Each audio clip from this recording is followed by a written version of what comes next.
Assalamualaikum Smart Generation. Kembali lagi bersama saya Rishad di channel kesayangan kita, Fabulous Generation.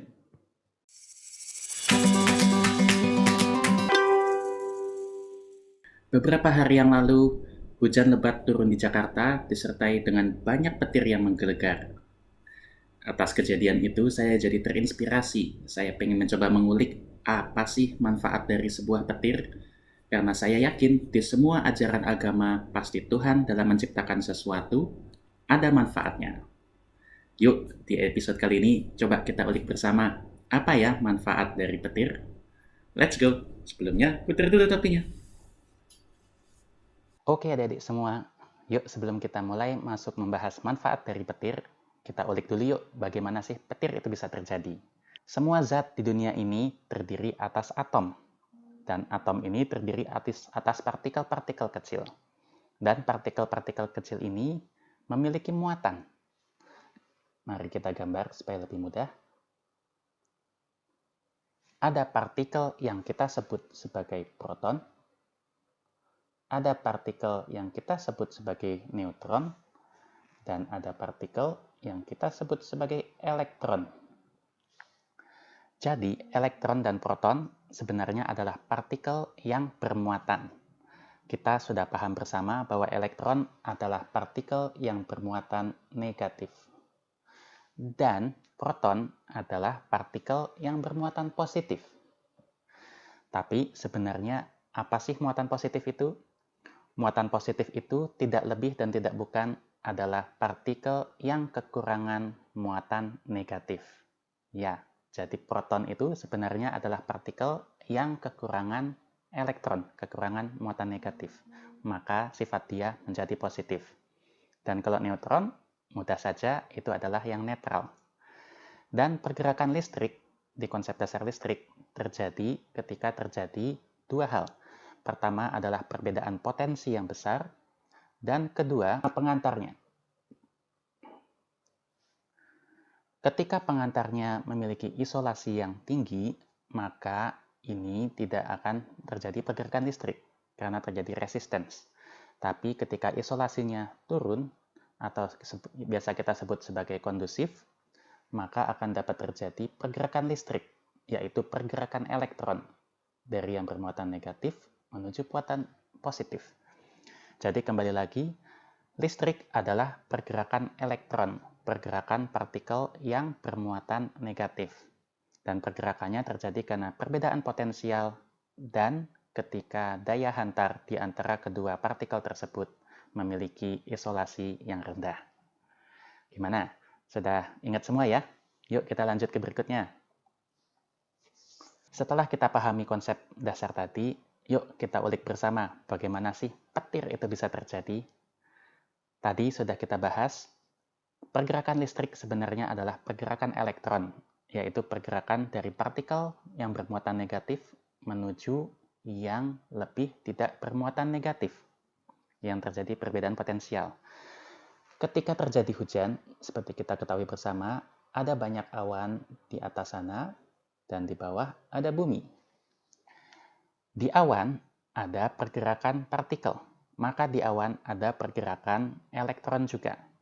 Ketika terjadi pergerakan ini, biasanya elektron negatif akan berada di tengah.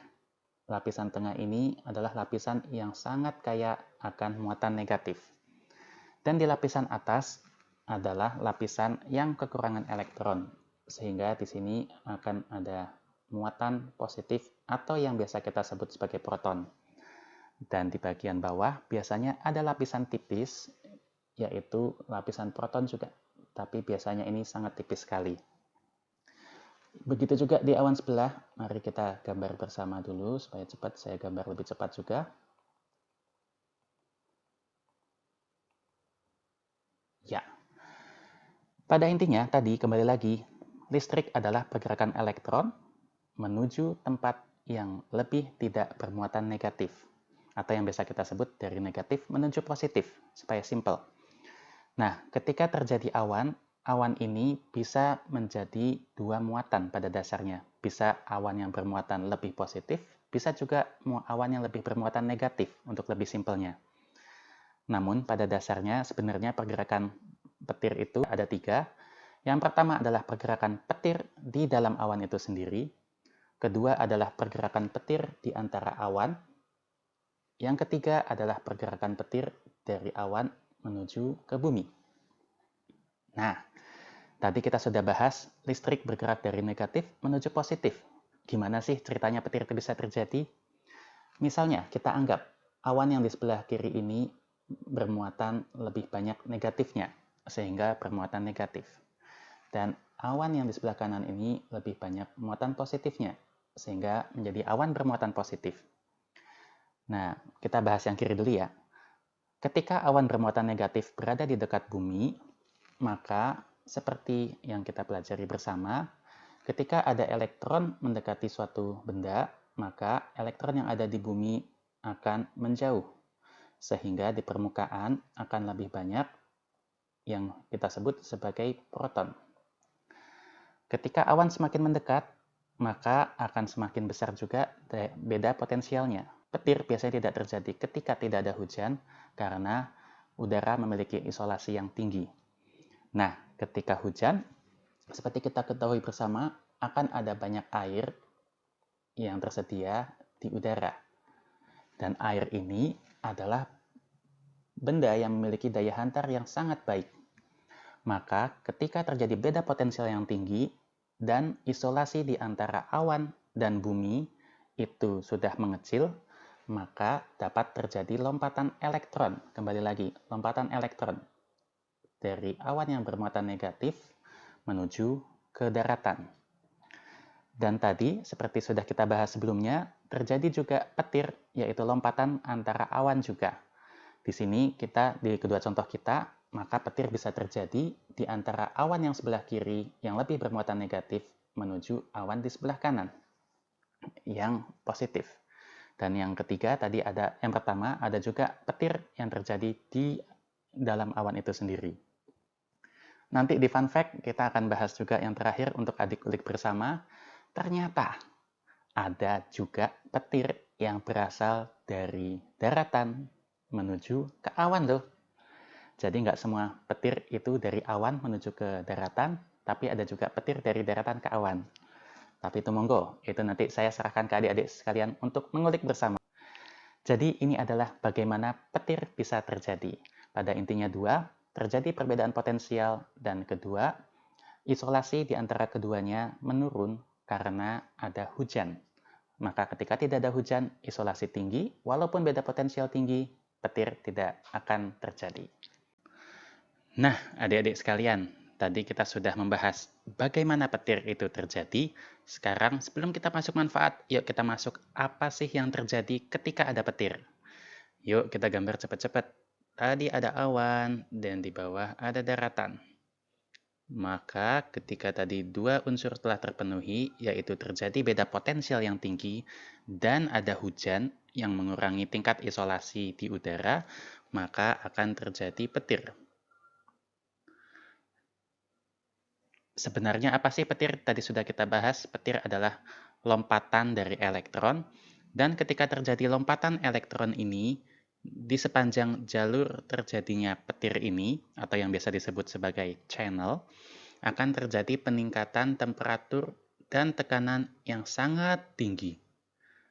Menurut beberapa penelitian, temperaturnya bisa mencapai 30.000 derajat Celcius di channel yang dilalui oleh petir tadi. Hal ini mengakibatkan apa? Tadi selain temperatur tinggi, tekanan juga meningkat drastis. Dan di luar channel itu, temperaturnya masih normal, yaitu jauh lebih rendah. Alhasil akan terjadi gelombang shockwave menuju ke semua arah. Inilah yang mengakibatkan terjadinya suara, yaitu yang kita dengar sebagai suara petir. Dan semua orang juga sudah tahu, karena kecepatan cahaya lebih cepat daripada kecepatan suara, maka kita melihat cahaya petir terlebih dahulu, baru kita mendengar suaranya belakangan. Yuk, sekarang semua basicnya sudah kita bahas. Yuk, kita masuk ke dalam manfaatnya. Oke, adik-adik sekalian, ternyata petir ada beberapa manfaat. Di episode kali ini kita akan membahas 2 manfaat. Yang pertama adalah ternyata petir ikut andil dalam menyuburkan tanaman. Wah, kok bisa? Yuk kita ulik bersama. Pertama, adik-adik mudah-mudahan ingat di langit sana ada apa aja sih yang komponen udara yang paling besar? Ya, pertama ada 78% nitrogen dan kedua ada 21% oksigen. Nah, gimana sih ini bisa kejadian, apa andilnya mereka sehingga petir bisa menyuburkan tanah? Untuk kali ini kita harus masuk ke dalam kimia. Tepatnya, kita harus mempelajari tentang struktur Lewis atau ikatan kovalen atau ikatan antara atom-atom yang membentuk menjadi molekul. Yuk, kita ingat-ingat bersama. Nitrogen. Nitrogen itu N2, maka mudahnya ada 2 atom N yang terkoneksi. Di sini kalau di struktur Lewis, di nitrogen ini memiliki ikatan 3 elektron. Jadi struktur Lewis itu menggambarkan elektron-elektron yang saling terikat. Ikatan kovalen terjadi ketika kedua atom saling men-sharing elektron ini, di mana daya tolak dan daya tarik menjadi seimbang. Itulah yang namanya ikatan kovalen. Tapi sederhananya di nitrogen ada tiga ikatan seperti ini, di mana ikatan ini sangat kuat sehingga pada kondisi biasa tidak akan terpisah. Serupa dengan nitrogen, oksigen juga memiliki ikatan kovalen antara dua atom O-nya. Di sini berbeda dengan nitrogen, oksigen memiliki dua ikatan. Seperti ini. Ini adalah simpelnya. Nanti kalau adik-adik berniat untuk mengulik lebih lanjut, silahkan mengulik tentang struktur Lewis atau struktur elektron. Ini sangat menarik untuk diulik. Yuk kita lanjutkan. Nah, tadi sudah kita bahas sebelumnya, ketika terjadi petir, terjadi peningkatan temperatur yang sangat tinggi dan peningkatan tekanan yang sangat tinggi. Inilah yang mengakibatkan ikatan kovalen antara nitrogen dan oksigen ini terpecah, sehingga menjadi masing-masing komponen atom N dan komponen atom O. Lalu apa yang terjadi? Ya, simpelnya, ketika N2 dan O2 tadi terpecah karena tekanan yang sangat tinggi dan temperatur sangat tinggi, ini akan menghasilkan reaksi kimia menjadi 2NO. Lalu 2NO ini bagaimana? 2NO ini kemudian akan bercampur dengan oksigen lagi. 2NO ditambah oksigen lagi, ini akan bercampur lagi di sana. Dan karena oksigennya tadi terpecah lagi selama di jalur petir tadi, maka ini akan menghasilkan 2NO2. Sampai sini adalah persamaan kimia, dan ingat, semua persamaan kimia sebelah kiri dan sebelah kanan haruslah seimbang. Lalu, ketika NO2 ini bercampur dengan air karena kondisinya hujan, maka akan terjadi reaksi kimia lagi. Maaf, kita tulis dulu. NO2 tambah H2O ini menjadi HNO3 ditambah NO. Sekarang kita harus menyeimbangkan antara kiri dan kanan. Ini kalau kita lihat, cara menyeimbangkan yang paling cepat di sini adalah 3, di sini adalah 2. Mari kita lihat, sebelah kiri ada 3N, di sebelah kanan ada 3N, sebelah kiri ada 67, ada 67O. Betul, sudah seimbang. Jadi ketika NO2 bercampur dengan air, maka akan tercipta 2HNO3 dan juga NO. Inilah yang kita sebut sebagai asam nitrit atau bahasa Inggrisnya nitric acid. Nah, nitric acid ini akan terbawa oleh air hujan. Nitric acid, HNO3, akan terbawa oleh air hujan sampai di tanah yang ada tanamannya. Maafkan, gambarnya gambar anak TK. Ketika sampai di tanah, HNO3 ini selanjutnya akan mengalami proses nitrifikasi atau pemecahan molekul-molekul nitrogen. Ini biasanya bisa dilakukan ketika tanah itu subur. Maka ketika tanah subur, HNO3 yang turun bersama air hujan akan berubah menjadi unsur-unsur senyawa nitrogen, di mana ini akan membantu tanaman untuk bisa menjadi lebih sehat lagi. Tapi kuncinya tadi tanahnya harus subur. Bagaimana cara tanah paling subur? Paling mudah adalah menambahkan pupuk. Makin penasaran? Silakan diulik sendiri kenapa pupuk bisa menambah tingkat kesuburan tanah. Itu sangat menyenangkan. Nah, ketika tanahnya tidak subur, HNO3 ini bisa jadi malah berbahaya untuk tanaman. Karena HNO3 ini bisa berpotensi untuk terjadi pelarutan pada klorofil tanaman, sehingga nanti tanaman tidak akan dapat optimal dalam berkinerja sehari-hari. Jadi ini adalah yang pertama. Petir bisa membantu menyuburkan tanaman ketika tanahnya subur. Karena tadi petir melalui tekanan dan temperatur yang sangat tinggi, ternyata terjadi beberapa reaksi kimia, yaitu nitrogen dan oksigen masing-masing terpecah, lalu kemudian bereaksi lagi hingga menjadi asam nitrit atau nitric acid HNO3. Ya, sekian adalah manfaat yang pertama. Yuk kita masuk ke manfaat yang kedua. Manfaat yang kedua, ternyata petir itu menghasilkan ozon loh. Ya, menghasilkan ozon. Itulah kenapa ketika setelah biasanya terjadi badai hujan, udara akan terasa lebih seger dan lebih bersih. Kenapa? Karena ozon itu adalah salah satu dari oxidizer atau purifier atau pembersih udara yang sangat baik. Kalau nggak salah sih nomor 2 atau nomor 3 dari adanya oxidizer dan purifier yang lain. Jadi ozon ini sangat penting untuk membersihkan udara. Yuk, sekarang kita ulik. Kenapa petir bisa menghasilkan ozon?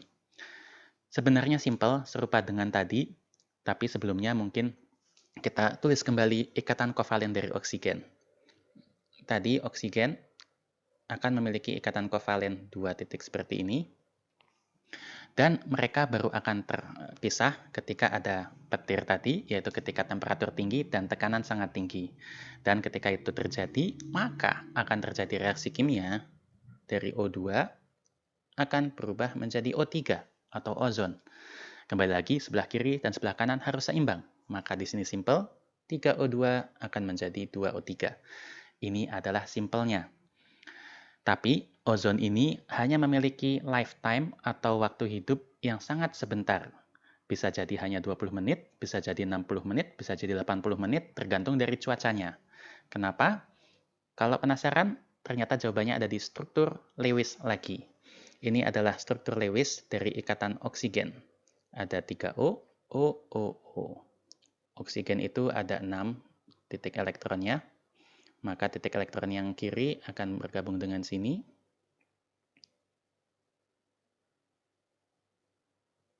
Nah, ini adalah simpelnya. Jadi kalau dilihat di sebelah kiri akan terjadi ikatan, sebelah kanan ini ikatannya hanya satu, maka disinilah terjadi ozon. Atau kalau kita bikin simpelnya, ada O, ada 2 ikatan sebelah kiri, dan hanya 1 ikatan di sebelah kanan. Di sini, ikatan yang sini akan kuat, tapi ikatan yang sebelah sini akan lebih lemah. Maka ketika terjadi temperatur yang berubah kembali, ini akan cenderung kembali normal lagi, sehingga setelah kembali normal akan kembali dari 2O3 akan menjadi oksigen kembali.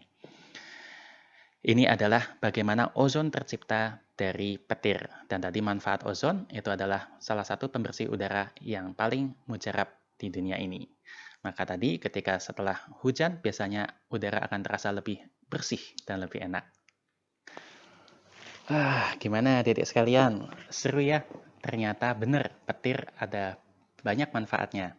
Karena kembali lagi, di semua ajaran agama pasti kita percaya bahwa semua yang diciptakan Tuhan pasti membawa manfaat. Dan manfaat petir tadi sangat luar biasa, mampu menyuburkan tanah dan juga mampu untuk membersihkan udara. Sehingga setelahnya tanaman akan menjadi lebih sehat. Ini adalah efek dimana kalau dimana kita setelah hujan badai biasanya kita melihat rumput akan lebih seger kelihatannya. Dan yang kedua, udara akan lebih bersih biasanya terasa setelah hujan juga. Dan tadi fun fact yang menarik, ketika proses terjadinya petir, yaitu awan yang bermuatan negatif mendekati bumi, sehingga bumi akan lebih bermuatan positif karena elektronnya didorong ke bawah, ini biasanya akan orang-orang yang ada di bawahnya akan merasa bulu rambutnya akan berdiri. Kenapa? Karena terjadi tarik-menarik dengan awan yang bermuatan negatif tadi. Nggak percaya? Monggo dicoba. Sebelum hujan, ada awan petir, coba main-main di luar, tapi tentunya yang aman ya. Pastikan ada pengaman di luar sana sehingga tidak tersambar petir. Insya Allah akan merasakan bulu rambut akan merasa berdiri. Dan fun fact yang kedua, tidak semua petir itu dari atas, dari awan menuju ke bumi, atau dari awan menuju awan. Ternyata ada juga loh petir yang dari daratan malah ke atas menuju awan. Nah, loh prosesnya kayak gimana?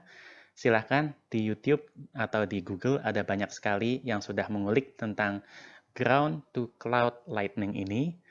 Giliran adik-adik sekalian untuk mengulik. Yuk, sudah sekian segmen kali ini, Pop Science kali ini. Apabila adik-adik punya request, mau bahas apa di segmen Pop Science berikutnya, punya pertanyaan apa tentang alam, let us know di kolom komen di bawah ini untuk segera kita ulik bersama. Semoga bermanfaat. Isi kegiatan kamu di rumah dengan hal-hal yang positif. Terus semangat, insya Allah setelah pandemi ini berakhir, kita akan keluar lebih kuat lagi. Wabillahi taufiq wal hidayah. Wassalamualaikum warahmatullahi wabarakatuh.